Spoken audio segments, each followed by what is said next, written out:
どうも仙人おいりです。今回の潜入先はこちら、東京築地にあります吹田商店という昆布専門店の昆布セミナーへ行ってまいりました。では早速今回の内容、築地の敷居についてや昆布の歴史、地域による違い、そしてたった5分でできる出汁の取り方など、今日は昆布について深く濃く学んでいきたいと思います。ぜひ最後までごゆっくりお楽しみください。それでは本編へどうぞ。築地は町っていうかね、人が住んでる町ですよ。豊洲は設備はねすごいいいですよね。はい。で築地よくこれから変わっちゃうのとか言われますけど、ずっと変わらずやってきますんで、はい。築地で買い物される方は、よく買い物される方は手を挙げるってちょっといただけますか。あまり買い物されないというか着慣れないって方ね、よくいらっしゃるんです。でいや築地来てくださいよって言うと、なんかプロの方が多くて敷居が高いとかね、そういうようなお話もね聞くんですけど、じゃあ買い物に敷居が低い高いがもしあるとするとね、どっちの敷居が低いですか高いですかっていうことでね、例えばねこの左側の方ね、仕事帰りなんですかね、ジャケット着てるからスーパーでどの野菜買おうかななんてこうやって悩んで買ってますよね。で右側っていうのは商店のちょっと優しそうなおじさんがね肉出してて、お子さんが買ってるじゃないですか。でお子さんは肉のこと分かりませんから、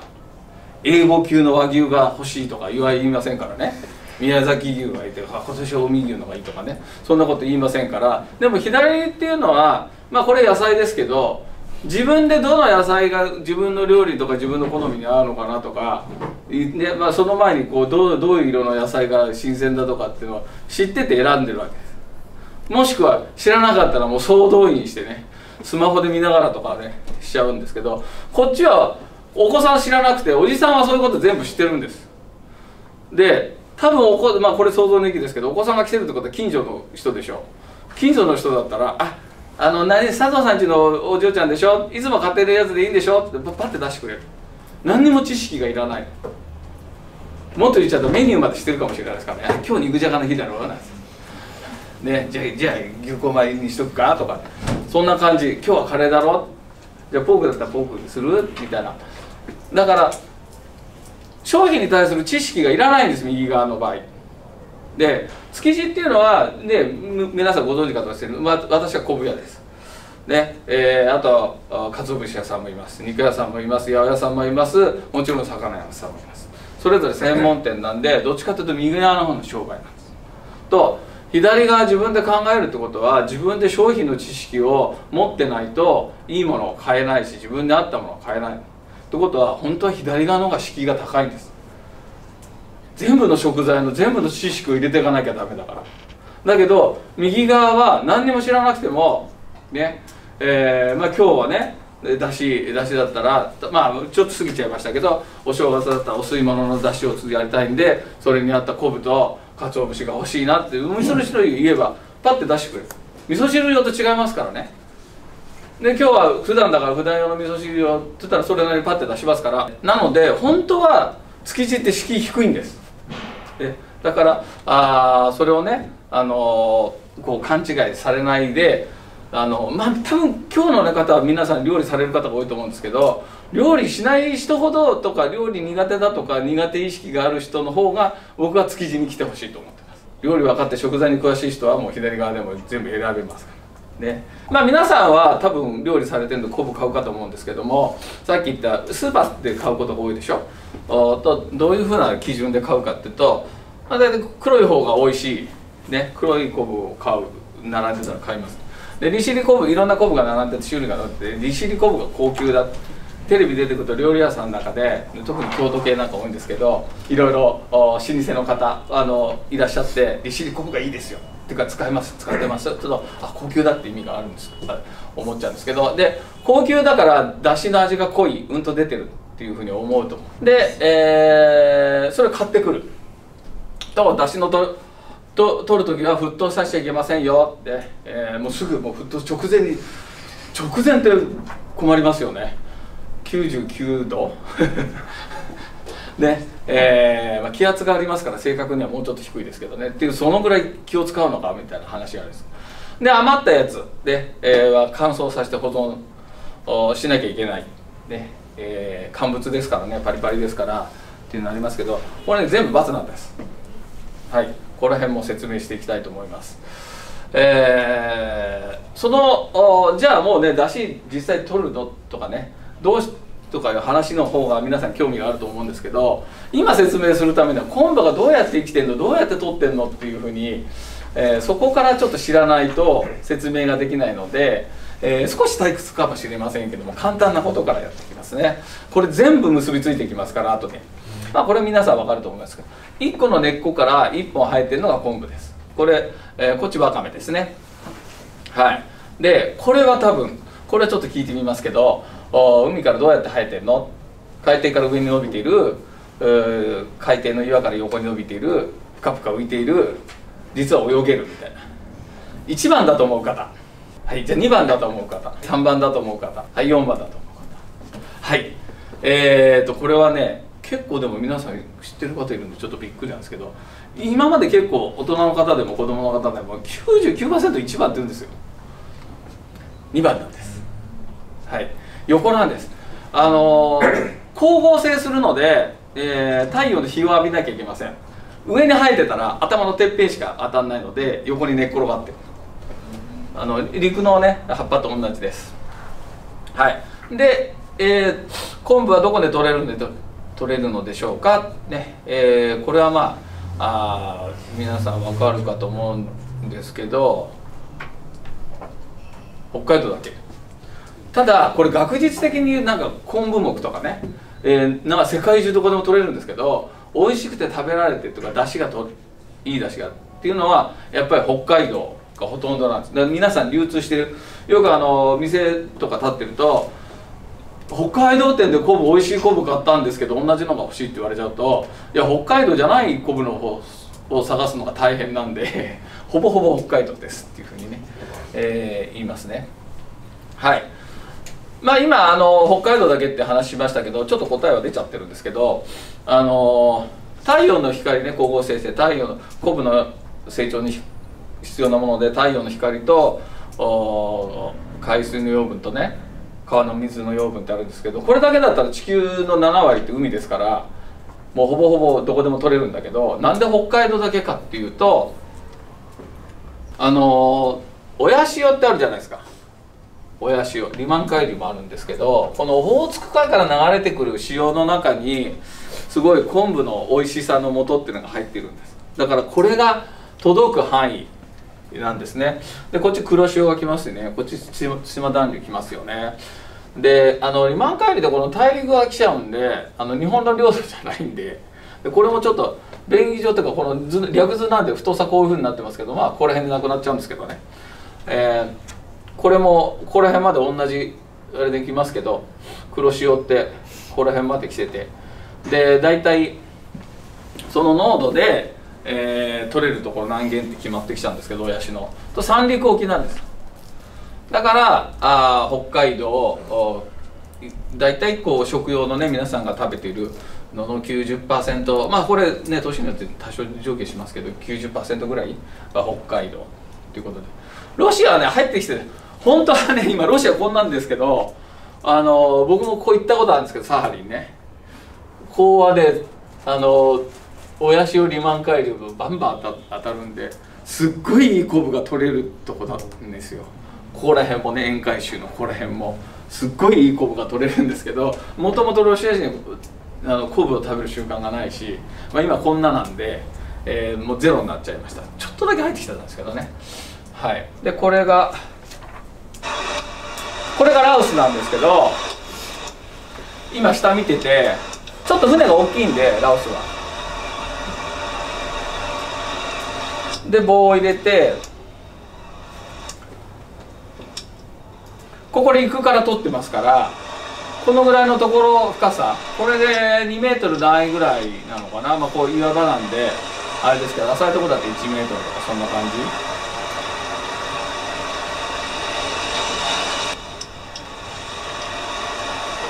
この日はでもあんまり揺れてない方かな。これ中ですね。これはさっきじゃなくておさつべっていう昆布の葉函館の方なんですけど、中覗くとこういう感じ、同じですから。試し撮りでやってもらって、ちょっと耳がヒレヒレがあるの分かります？これはもうあれですね、成昆布。これ2年目の昆布なんで結構色は濃いです。もっとあと1年目は薄いんですけど、これは利尻ですね。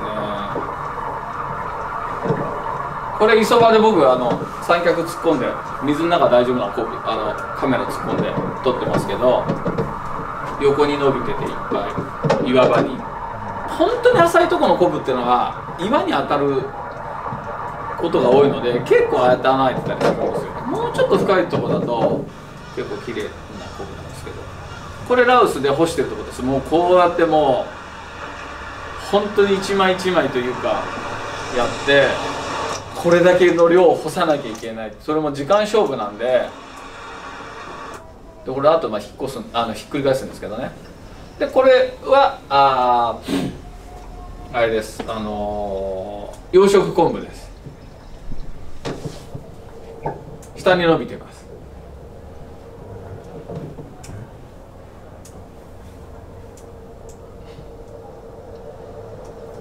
養殖っていうとね、結構食べ物でも何でもあんまり安全性だとか味が落ちるとかすごい落ちるようなねあれがしますけど、人工的にね、作ってるのでって感じですけど、もう昆布つけとくだけなのでほぼあれです。ただ、ロープを入れるってことは上に入れますよね。で下に行きますよね。と下から上に生えていくのと違う原理で入っちゃうんで、下に行ってと重力でこう行って日が当たんないんですよ。当たりにくいんですよ、葉っぱに。そこでやっぱり質の差ってのは多少は出ます。出るとしたら。それとロープが浅いところの方が下に伸びてって下の方が日が当たらないんですけど、日を当たりやすくしようと思って浅いところに持ってっちゃうとロープが岩にくっついてロープが切れちゃうので、やっぱり少し沖に天然が生えてるから少し沖に出さなきゃいけないと、やっぱ水温も低くなるし川の水の養分もちょっと違ってくるので、そういうところで少し差は出ますけども、基本的に、なんかこう管理はほとんどしてないので、安全性とかいう味が極端にとかっていうのはあまりないですね。はい。やっぱり天然の方が深みありますけど、はい。じゃあ次に、昆布の歴史についてのお話をしたいと思うんですけども、何年前からいつから食べられるか、このぐらいからなんです。はい。割と大体江戸時代ぐらいかななんて思うのがあるんですけども、縄文土器に、昆布の跡がついてたっていうね、のがあるんで、大体これ以上前からはってことで、北海道その頃も潮の流れっていうのは変わりませんから、基本的にやっぱり美味しいのは北海道だけで、内地っていうのかな、昔は和人が住んでた青森よりね、下っていうのは昆布は取れてないってあんまり出汁とかには使ってないんですけど、それが日本全国に回って、今はね交通の便とかどこの食べ物でも入ってくるようになってますからですけど、少しずつ日本各地で昆布を食べられるようになったっていうお話があるんですけど、あんまり一般の人は言わないですけど、我々昆布屋さんは昆布ロード昆布ロードっつってますけども、昆布ロードのお話もしようかなと思う。これでどこの地区で何昆布が、京都の人は利尻とか大阪の人は昆布っていうのがこれで大体お分かりになったかと思うんですけど、こっち回りで来てて、実は東京とか名古屋って昆布から一番遠いんですよ、北海道から。さっきの潮の流れこうあるんで、江戸時代の帆船が船をこっちから出すとこっちに行っちゃう。偏西風もあるし潮の流れもあるし、ジョン万次郎ここから流されてますよね。同じことが起きちゃうんです。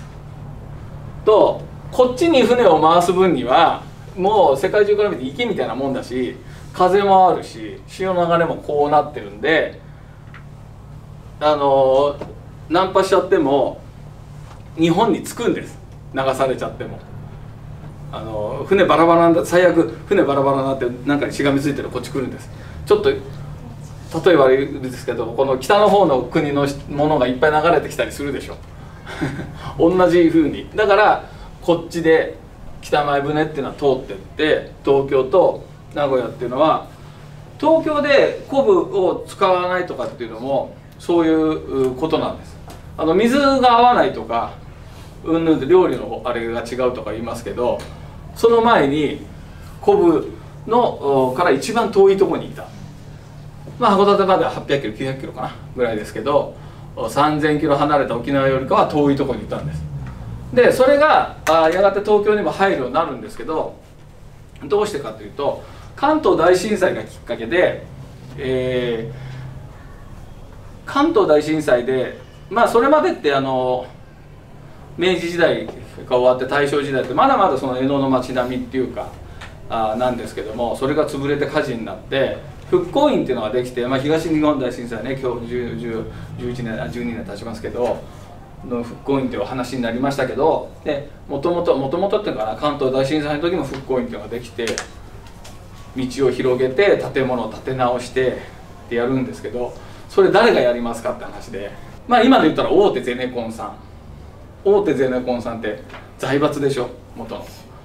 の、全員が全員じゃないですけど、財閥って西の方が多いんです、その頃。大体大阪とかあっちの方が商人の町だったんでね。と西の方の人が出てきて、政府っていうか、官僚とか政治とね一緒に、復興していくんですけども、最近は言わなくなったんですけど、料亭政治って昔は言ってて、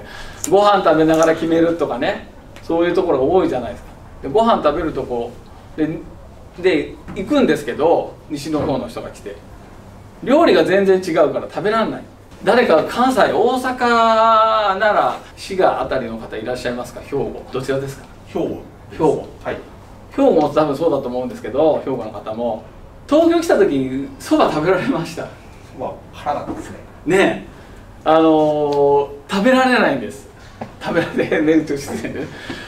今でもそうなんです。黒いのにギョッとしちゃったりとかしてね、でこの時代の人たちだから、自分たちの地元のもので育ってってね、地元のものしか食べてなくて、東京来てそれが合わない、で困っちゃう。でその頃魯山人が東京に来て、星ヶ丘茶寮っていうのを今総理官邸があるところに、あった料理屋を買って、自分でいいものだけを出すっ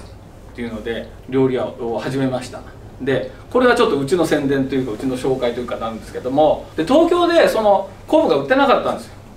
要は大阪京都で使うような。で魯山人が、うち創業が大阪なんです、明治25年で、うちの初代が大阪で昆布の組合長みたいなことをしていたので、そこに来て東京で関西の料理に合うような昆布を売ってくれってことで、うちに来て、でじゃあっていうんで、昭和2年にうちはここに東京支店ということで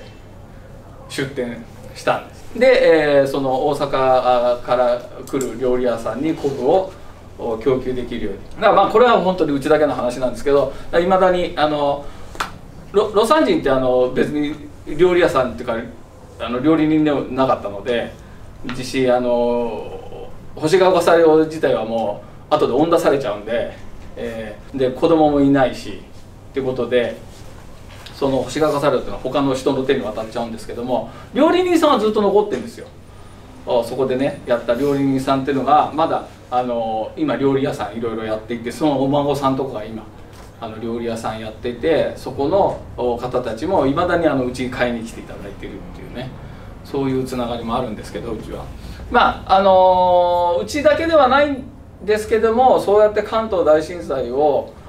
きっかけとか、魯山人がその星ヶ丘茶寮っていうのを出したのをきっかけに、そうやって昆布が東京でね、いろんな昆布が入るようになりました。なのであまり大阪に比べるとだしっていうかなを使うような料理が少ないっていうのかな、濃さもねそうですけど、そういうお話で、昆布もある程度使う昆布もちょっと変わってくるということなんですけども、これまでがある程度昆布の概論なんですけど、じゃあ実際どういうふうに味が違うのかっていうところで、皆さんに、今日はすいません配りますので、こうやって今大体5種類あるんです。違いをまず味わっていただく前にだしの取り方を説明します。今水 1.5 リットルぐらい入ってますけど、で昆布は、鍋に入るぐらい、これちょうど入るんでこれだけ入れちゃいます。で水で30分置いときますとか1時間置いときますってよく言われるんですけど、今してません。もうそのまま火かけちゃいます。で、これちょっと究極の邪道なやり方なんですけど昆布やってからカツオやるじゃないですか。僕は朝自分でやるときは時間がないんで一緒に入れちゃいます。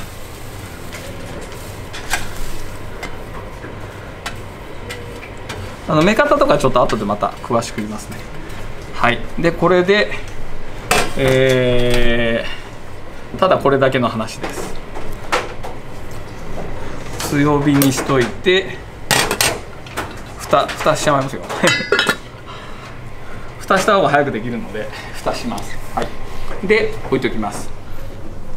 で説明に入りましょう。まず順番に言うと、最初に飲んだ梨はね、長昆布って言ってこの釧路根室で取れるやつなんです。でこれ最終的に最初はなんで美味しい人が出たかっていうと、一番最初に飲んだのがあるんですよ。これ最後に飲むと多分手挙げる方いないと思うんですけど、昆布っぽい味がするんですよ。海藻っぽい。だしとしてはちょっとね渋すぎちゃうなんですけど、後でこれ食べてもらいますけど、食べると美味しい。あとおでんとかに結んであったりするやつね、そういう早く煮えるやつなんですけどね。でその次の赤が真昆布なんです。真昆布っていうのは函館で取れます。地名がついてないんでなかなか覚えてくれないんですけど、皆さん真の昆布、歴史の話でした。昆布って最初ここから運んでるんです。8000年前から江戸時代まで飛行機も新幹線もありませんから、最初はここの昆布から始まったんです。下に入ってくるのが。で長昆布とかは遅いんですけど、ちょっと話途中で音聞こえます？グツグツ言ってんの、ボコボコ言ってんの。さっき薬として輸出してたってのあるでしょ。美味しい昆布は高いんです。今でもそうだけど。と高い昆布を仕入れてたらいくら薬で売っても儲からないと、こっちの昆布は出汁としてはあまり美味しくないから安いんです、当時。だからこの昆布ばっかりを仕入れて、薬は良薬薬逃がしだから、苦い方が効くような感じもするし、そうするとこっちが安く仕入れて高く売れるから、薬を巻いてね、この昆布ばっかりを仕入れてる。だから沖縄料理っていうのは昆布いっぱい使うけど、昆布で出し取りましょうって言わないです。ソーキそばとか入ってるけど食べるだけでしょ。まず昆布で出し取ってってのは言いません。それは出汁にはちょっと向かない昆布で、函館から入ってきた北前船で、その頃は大阪がもうね商いのあれでも中心でもあったし、と大阪の人は真昆布を使うんです。次に飲んだのが利尻なんですけど、多分薄いんですよ。少しさっぱりしてる。でこれをなんでさっぱりしてるか、さっぱりしてて、これをみんなその高級な料理屋さんが薄いと思うような使うかって言ったら、これも京都で一番使うんです。なんでかって言ったら、京都の料理って精進料理から来てるっていうか、そのお野菜中心にとか味薄めっていうじゃないですか。それは何でかっていうと、それは仏教の教えなんですよね。その生き物とかあるものを大事にして、そのものの味を、これ和食に通じるじゃないですか。よく和食は引き算っていうでしょ。素材の味を引き出す、欧米とかねの料理みたいにつけるんじゃなくて引き出すための出汁だから、濃くちゃダメなんですよ。濃すぎたら。それを生かすためので真昆布がこれ分析するとあれにも分かるんですけども、真昆布に比べると少し、塩分濃度が多いんです。ナトリウムがちょっとだけ多いんですけど、ってことは野菜って例えば野菜って砂糖かけて食べないでしょ。塩かけて食べるじゃないですか。いい野菜と甘みが増す、美味しさが増す、美味しさを引き出せるってことは、こっちの真昆布の方が歴史は古いんだけども、真昆布よりか利尻の方が京都の料理に合うっていうふうになっていくわけなんです。もともとさっき言ったように北前船の頃から真昆布って入ってるんで、京都の人も多分あれだと思います。利尻昆布ってそうやって老舗の料亭さん、料理屋さんが使ってるから歴史が古いっていうふうに思いがちなんですけど、これ明治時代からですから、明治の中期ぐらいここにこの下の和人っていうのかな、行ってないですから。ここに本州の人が行くきっかけっていうのは、明治維新で、職を失った武士が、北方警備の屯田兵でこっちに派遣されて行ったりとか、クラーク博士が来て、ね、ボーイズ・ビー・アンビシャスって言って北海道開拓が盛んになってどんどんこう行くわけじゃないですか。それからなんで、明治の中期ぐらいからニシン取ったりとか、ね、昆布取ったりして入ってくるな。その京都の料理屋さんも、大概古いとこでも氷亭さんだけは江戸時代からやってますけど、他の方は昭和とか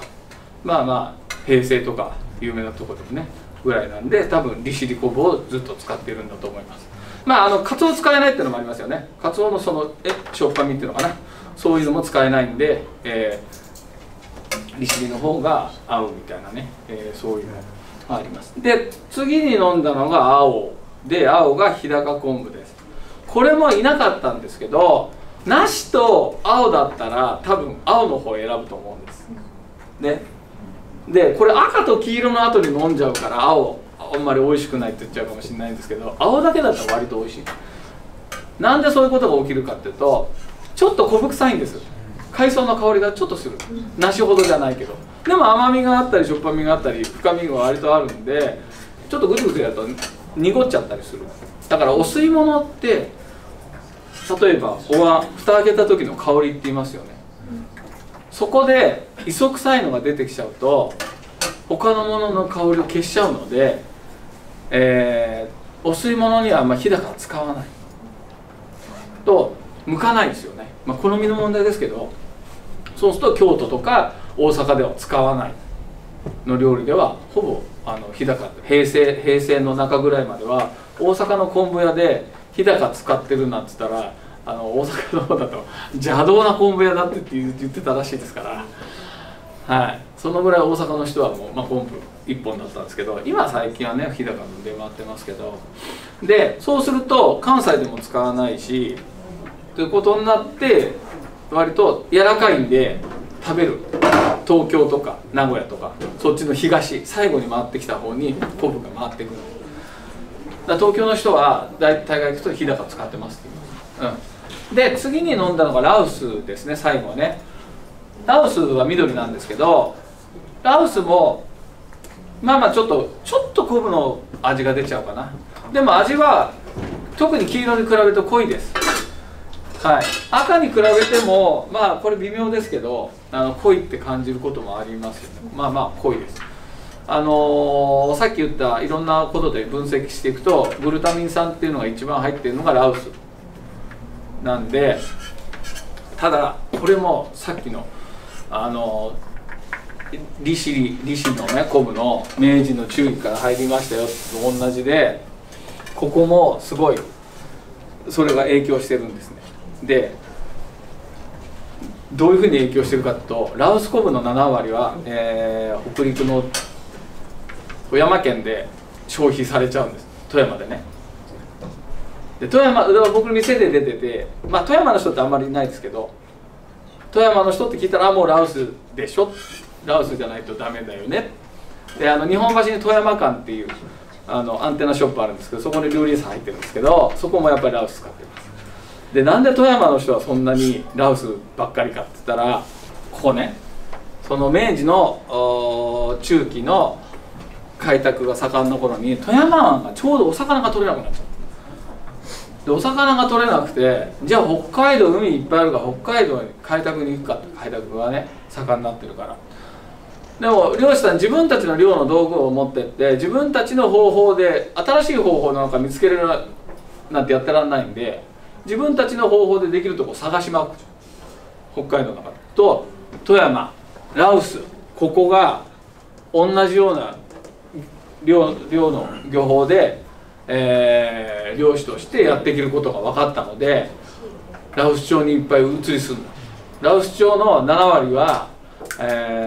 出身は富山なの。珍しい名前がね、羅臼と富山で一緒にいるんですよ。ともほら皆さん親戚がいたとかね、そうすると親戚地方にいるといろんなもの送ってきたりするでしょ。ね、お米が取れたらお米とかリンゴが取れたらリンゴで、みかんがなってたらみ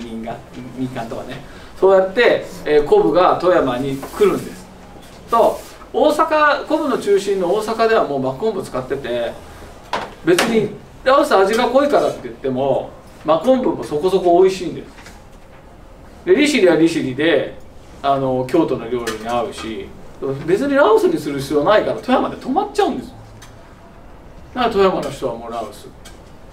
そこからある程度九州の人とか使うようになったりとか、九州の人って結構いりこが多いので、あいこね煮干しとかが多いので濃いめなんで、それに合うのって羅臼がいったりとかして、そうやって、昆布ってすごい地方の地域性があるので、うちで我々が売る時に料理屋さんだったら、どこの料理屋さんで、修行してたの、例えばさっき言った氷亭さんとか菊野さんだとかっていうのは京都なんで、じゃあ利尻、そっちの料理で続けたいんだったら利尻ですよ。で一般の人が買いに来る。で言葉で大体分かりますから、たまに関西の方来られるから、関西の人だったら「もうマコン持ってって」もうちょっと日高じゃ無理なんでっていうふうに言ったりとか、もうちょっと言っちゃうと関西でも滋賀の人はね、結構昆布巻きとか鮎とかっていうと昆布巻きしたりとかするんで、昆布巻き用のをも使えるようなのを出したりとかで、本当に九州の鹿児島とか沖縄の人だったらこれを出すとか、そういうふうにで贈り物なんかもどこに親戚の人に送りたいんですけど何がいいのって言われたら送り先はどこなのって言ってそこの場所を聞きます。今出てこなかった例えば新潟とかだと鮭の昆布巻きとかあるんで、結構広めのこういうしっかりしたやつとかいいとかのがあって、そういうのであったじゃあそんな感じであれなんですけど、5分で出汁は引けます。はい。で多分皆さんね丁寧にやった方がいいかもしれないですけど、もし面倒くさいっていう人がいたら5分でできますよっていうのを言ってください。はい。で僕はこれ何に使うかって言ったらこれにただもうあとは醤油とみりんを入れて、何でも使えるようにめんつゆ代わりにします。でそれで取っとく。それでもうめんつゆ出来上がり。もう醤油とみりん入れてグツグツってやったって10分もかかんないですから、あと全部でそれで全部できちゃう。で万能にあと煮物にやるとかね、万能に使えるんで、もう簡単にもうそうやってできちゃうんで、ぜひぜひね面倒くさいって思われる方がいたらこうやってできますよ。ただしじゃあなんで水につけといてうんぬんっていうのかっていうと、これはねお茶とかコーヒーとかもそうですけど、グツグツやったら苦みが出ちゃったり雑味っていうのが出るでしょ。ねってことは温度が高いほどやっぱりねちょっとアクみたいなのが出やすいんです。だからこれやっちゃいけませんよっていう。特に京都みたい系の本当に野菜だけの味で食べたいとか、そういうふうになるとそういうものが結構敏感にこう伝わってきちゃうんで、そういう料理を作りたいんであればやっぱり水からやる。で僕はそれをやるんであれば水だけがいいと思います。水もちょっと選んでいただいてね、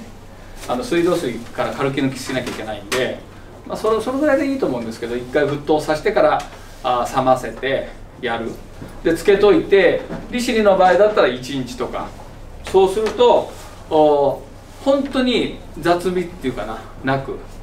出ます。今飲んでいただいたこれも美味しいって感じますけど、実はちょっと苦みとか出てるんです。で、水でやったりとか丁寧な手順でやればもっと美味しくなりますけど、これで十分かなって、自分で食べる分で十分かなっていうレベルはあります。はい。で、よく言われる刻んだ方が出汁出ますかとかね、あれは刻んだ方が出るっちゃ出るんです。出るっちゃ出るんですけど、まず勘違いされてる方がいて、昆布ってこっから栄養吸うっつったでしょ、ね、で口があるっつったじゃないですか。ってことはそこから出してあげるのが一番いいんです、出汁を。なんでかっていうと、栄養を口から吸うってことは栄養中通ってないんです。と刻んでも中からは出てこないんです、味が。刻む必要はない。プラス刻むってどういうことかっていうと、岩場に生えてるでしょ、岩場にこう生えてるんですけど、ここから胞子が出るってことは昆布の吸収って表面なんです。表面で、動物とか植物って吸収をやられると自分を守ろうと思ってなんか出すじゃない。そういうのって大概美味しくない。イカスミだけ食べるかな、美味しく他のものってあんまりね、アクって呼ばれるものって大体そうでしょ。と昆布はその吸収をやられることで自分のアクを出して傷をつける。でそれがぬめりなんです。岩に擦れた時に表面を守ってあげる、なおかつそこにもう一回当たった時にぬめりで摩擦係数が下がるので、それ以上傷口が広がらない、それがぬめりの正体。ぬめりを出さない方がいいと、切るっていうことは傷をつけてるのと同じなんです。ぬめり出やすくなる、雑味も出やすくなる。だから僕鍋に入るぐらいの大きさでいいですよって入れたのはそういうことなんです。切り方が1箇所が2箇所になったぐらいだったら変わんないですよ。だけど刻んじゃうっていうのは結構ちょっと変わってきちゃったりとか、大体刻むのめんどくさいでしょ。パッパンって折ってパッパって入れちゃった方が早いでしょっていうところで、そのままでいいですよっていうね。はい、でそう、昆布の顔をね、さっきお見せするの忘れちゃいましたね。昆布だけ言ってましたけど、昆布です、利尻です。意外としょぼいでしょ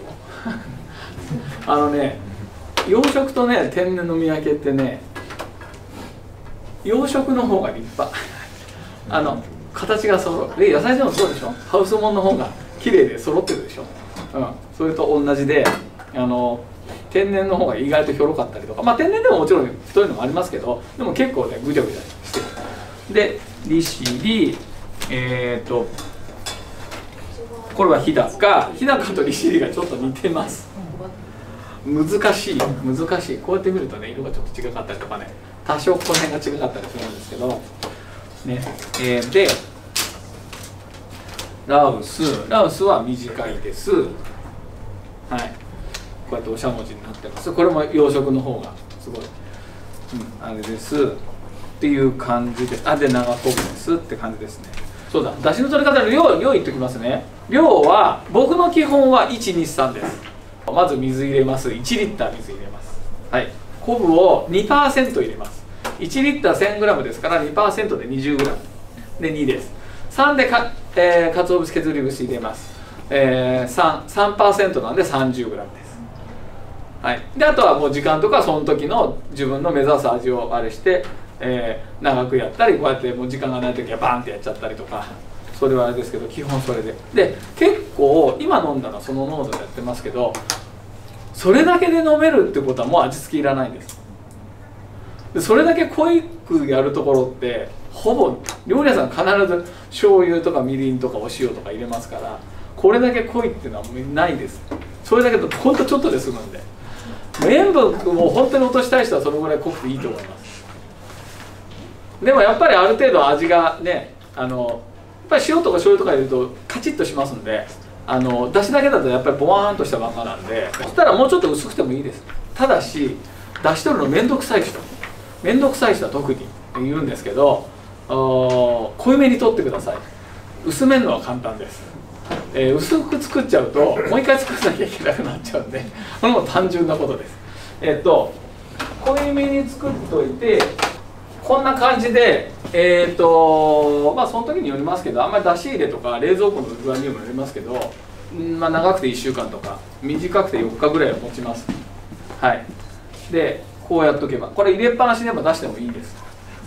入れっぱなしにしといて2日経ったら2倍の味が出るかちょっとそれはないです大体1日でできちゃうかなって感じなんで、ぬめりがちょっと出てくるんで、それが気になるような人は1日で出しちゃった方がいいかもしれないですけど、僕はもう面倒くさいんで入れっぱなしにしといて掘りっぱなし。はい。でこれずっとつけっぱなしにしてたら悪いっていうことは何もないです。ずっと確か出ます。大丈夫です。はい。ただそんなさっき今言ったようにどんどん濃くはなんないですけど、ある程度限界ありますけど、特に悪くはなんないです。なんかぬめりがちょっと増える。そう、ちょっと増える。そのぬめりがない人は1日で出しちゃった方がいいです。あとは昆布の選び方なんですけど、大概こうやって、置いとくとこうやって白くなったりとか、これうまみです。カビじゃありませんね。うまみがこうやって出てくるんですけど、こんな感じになってますけど、黒い昆布ってあるじゃないですか。まあ北海道で昆布漁見たことある人なんかいないですよね。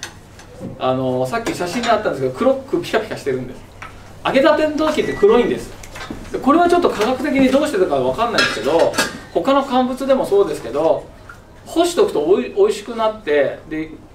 そうめんとかでもそうだけど、1年経つと粉っぽくなくて美味しくなるとか言うじゃないですか。昆布もね、1年経つと雑味が出ておうまみだけ残るんです。どういうわけだか、その口から雑味だけ出てって、なのでうちは1年とか2年とか3年とか、古いものだと10年ぐらい置いとくっていうのかな。いっぱい仕入れちゃうとなかなか売れなくて10年ぐらいの取っちゃうんですけど、そうすると美味しいです。だから黒いやつっていうのは結構取れたばっかりの磯臭さが残ってます。まあ、こういう感じで、やった方がいいんですけど、はい。でただ白いのって2つあって、洗濯物の生乾きの話しましたよね。ああいう感じで干しちゃうと最初からブワッて全部白いのが出る。そうするとちょっと苦みが残っちゃったりとか匂いが残っちゃったりとかするので、美味しさがまずいとまでは言いませんけど、ちょっと落ちる場合がある。だからその白さの区別をつかなきゃいけない。あとは幅なんですけど、さっき大きい方が養殖だって言いましたよね。立派に見える。これも実際に養殖なんですけど、はい。そうすると幅とかでも天然とか見分けられないしね、結構いろいろ言っちゃったでしょ、見分け方で。じゃあ値段、まあ、値段は1個ありますよね。値段でも単純に取れるの少なかったら高くなります。等級あります。等級1等2等で大体買ったりするじゃないですか。と実はさっき取れる時期がある。まず天然と養殖でそれぞれ1等ある。であと取り方、天然でも取り方、拾ってくる量がありますよ、ね、弱くなった昆布だからあんまり美味しくないんですけど、傷だらけになっちゃってるし、それでもその中の1等もある。で耳あったじゃないですか。耳1等ありますよ。で昆布ってこの長さじゃないんで、もうちょっと長かったりするんです。でこの先の中だけ集めてきた1等もありますよ。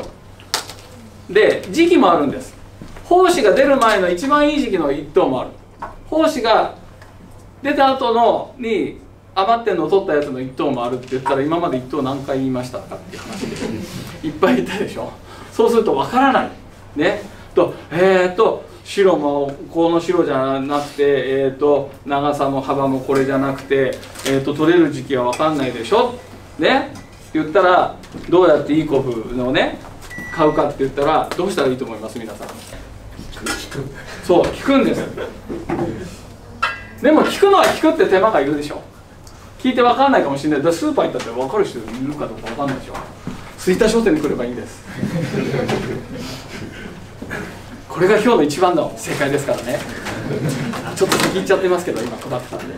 はい、これ一番大事ですから、はい、うちで大体見ておいてやってますから。はい、でちょっともうちょっと膨らましてとかな言っちゃうと、雑味ってあるじゃないですか。煮た時の雑味、さっきの出し方の雑味が出ますよ、煮たら出ますよ、今のも実際出てるんですけど、でも今の雑味出てますよって言ったけどまずくないでしょ。雑味の正体ってみんながまずく感じるかってただそれだけなんです。ってことは美味しい昆布をやってれば雑味って少ないんです。雑味が多いものを買ってきちゃうから雑味が出やすい。雑味が最初からないものだったら、まずくないものだったら雑味じゃない。だからこうやっていけるんです。だからやっぱり品物選びっていうのは大事ですし、しつこいようですけど昆布はうちに来てくださいっていうのと、もっと前に言っちゃうと築地の話ですけど、築地行けば肉でも野菜でも何でもそうやって選んでる僕みたいな、僕は昆布のことしか喋れませんけど、野菜のことを喋ればもうバンバン喋る人、肉のことしたらもう一日でも喋る人いるので、そうすると美味しいものを選んでパッて出してくれますから、ね、それではい最後なんですけど、カツオじゃなくても煮干しだとか他にもね、いろんなしいたけを使ったりとか貝柱を使ったりとかいろんなものを使って出汁を取ると思うんですけども、やはり昆布を入れるとさっきの相乗効果じゃないですけどもかなり味が違ってきますので、煮干し貝柱はあんまり昆布を使う料理ってそんなないかもしれないですけど、煮干しなんか結構あるんですけど、煮干しの渋みっていうか苦みっていうのはやっぱり昆布入れると取れます。だいぶ変わりますんで、はい。パスタがおすすめです。パスタね、パスタですね。パスタを茹でるときに昆布を入れて一緒に茹でると非常に美味しくなるんですね。でその茹で汁をソースで、トマトソースを作ったらそこに入れたりとかってすると全然味が違うので、もうシチューもカレーも美味しいんですけど、一番パスタがよく分かりやすいですね。パスタ自体が吸ってくれるのでおすすめです。やってみてください。僕はラーメンの麺茹でる時とかやりますけどね。それでもう本当に普通にスープ後付けのラーメンとかでやって、そうするとスープを全部入れないで済む。逆に全部入れて味濃すぎちゃうからスープ全部入れないとかね、これ辺の方々いらっしゃらないですけど、チキンラーメンはちょっと濃さの調節できないんですけど、もしチキンラーメンを食べる時にお湯沸かすんだったら昆布入れて沸かしてやってください。ちょっと贅沢なチキンラーメンだけど全然チキンラーメンは変わりますからチキンラーメンってほとんどイノシン酸なので、グルタミン酸が入るともう味変わりますから、それも僕やりますたまにであと昆布締めね、よく最近言われる昆布締めなんかにはこういう何の昆布がいいのって言われてるんですけど、こういう昆布がこれやりやすいっていうのもあるんですけど、平たくて味自体が本来なら昆布締めって味をつけるためじゃなくて日持ちさせるためじゃないですか。まずいい魚を買ったらそのまま食べて美味しいお刺身で食べましょうよと、生のそのままのね、でそれで、余っちゃったやつを昆布締めにして日持ちをさせるっていうのがもともとの発想っていうのかなだと思うんで、あんまりそのいいお魚に昆布の味をバンバン入れちゃうっていうのはもったいないので、少し控えめな味がいいんで、昆布がいいと思います。これ薄めのやつでね、とっても日高使ったりラオ使ったりする人もいるんですけど、それは昆布好きな人で昆布の味をのせたいって時はそういう方がいいと思いますし、で時間もやっぱり日持ちさせるためなんで、本来なら何時間というよりか自分が食べる時までつけといて大丈夫ですよっていう話なんですけど、はい、以上こんな感じで、そうだな、あとはそうだ、もう一つあれだな、昆布のその選び方の続きなんですけど、もう万が一ですよ、うちで買わない場合多分うちで買ってくれると思うんですけど、万が一うちで買わない場合でね、値段である程度ねやったりするじゃないですか。ちょっと安めのは避けていただきたいかなっていうね、方がいいかもしれないですね。ある程度高い方が、今日はやってこなかったんですけど、割とね安めのやつでさっき飲んでいただいた長昆布みたいな味がするだし昆布が多いんですよ。多分美味しいと思われた方はその味にも慣れてるっていうか、買っていらっしゃるのかなとも思うんですけど、そうするとまずいのってもうどうしようもないんで、ごまかしが効かなくなっちゃうんでまあ、安い昆布って大体2通りあって、まずいか薄いかなんですけど、薄かったら最悪薄かったらいっぱい入れちゃえばいいんです。でもいっぱい入れるとたくさん使うんで値段高いのと同じになっちゃうんで、あれですけど、まずいの買っちゃうとその原理でいっぱい入れちゃってうんとまずくなっちゃうんで、これが最悪のパターンなんで、できるだけちょっとこんなんでこれもったいないなと思うぐらいのを使って、濃すぎたら薄める方がもう経済的時間的にも無駄がないとは思います。はい、こんな感じですね。どうぞ。冒頭で昆布は乾燥させて